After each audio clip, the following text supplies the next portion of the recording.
Because everything you have, it's there in a prakat. You're holding it today. It's not yours. You're leasing.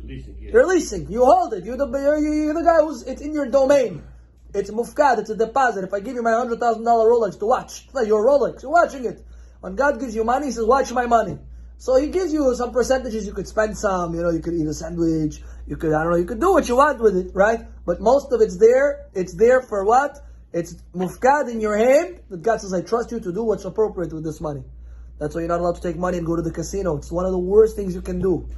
You take the beracha of God, that God blessed you, and you go and you gamble it away. You play with your friends, 1,000, 5,000, 20,000. What if it's not that much? What if it's a little? Even if it's $50, you're taking the beracha. God trusted you with His money, and you took His money, the money that God gave you. Money is very holy. What do you think about money? No.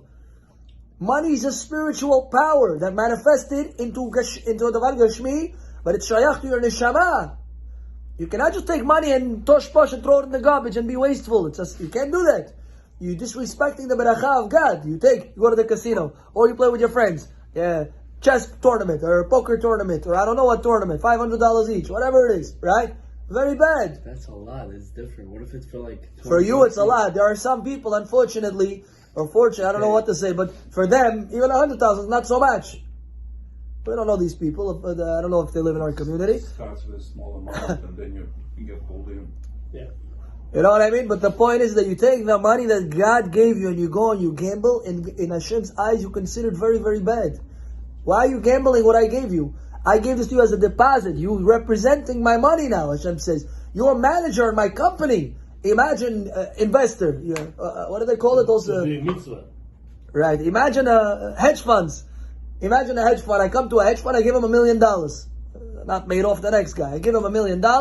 He manages a hedge fund. 2 weeks later, I see him at the casino. $1 million on the table. I say, "No, makara, give me my money back. I don't want this nonsense. What is this? I trusted you to be responsible, to invest my money, not to start squandering and gambling, etc. We don't behave this way."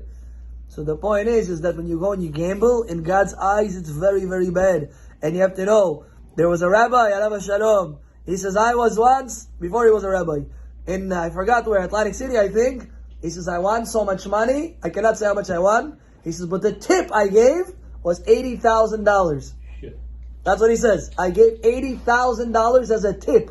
I don't know how much you have to win to give that much away. He says, and afterwards, every single person came up to me. All Atlantic City got up in line. And they all started saying, Mr. So-and-so, thank you. Mr. So-and-so, thank you. And he's a man with a kippah. He says, I thought I made a Kiddush Hashem. Everybody saying, Spasiba, mam, Mr. So-and-so. Right? He was an Orthodox man. He says, then I came into a certain synagogue, and I opened up, there was on the table, Kavah Yashar, a certain sefer, holy sefer. I opened up the Kavah Yashar, and guess what I opened to? Money you win from gambling is black money. Comes from Sitra, Ahara, Nichiste Energia. It cursed that money. It's not blessed, that money. It's very bad energy, that money. You're going to take the money and feed your kids with that money. You're going to poison your kids, God forbid. Wow. He says, when I saw that, I took it upon myself. That's it. No more. I don't go to casino no more. And Baruch Hashem, he stopped going to casino.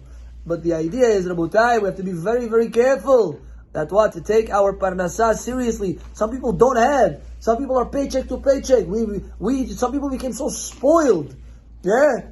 We forgot where we came from. Everything became Ajuru Bisenia. Some guys are taking hundreds of dollars worth of alcohol. They're getting drunk and putting it on their head. And like, Betupashim. Foolish. Who behaves like this? It's called Ajuru Besetza. It's very bad. Hashem gets upset like that. There are poor people that barely have money to put on the table. And you're squandering money into the garbage. Why?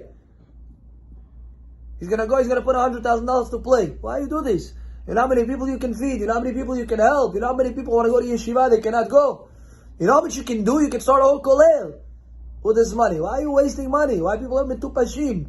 They behave in foolish ways. We have to learn from this to be intelligent and to realize God trusted us with the parnasah. We have a responsibility to utilize it and use it appropriately. Let's say one or two more.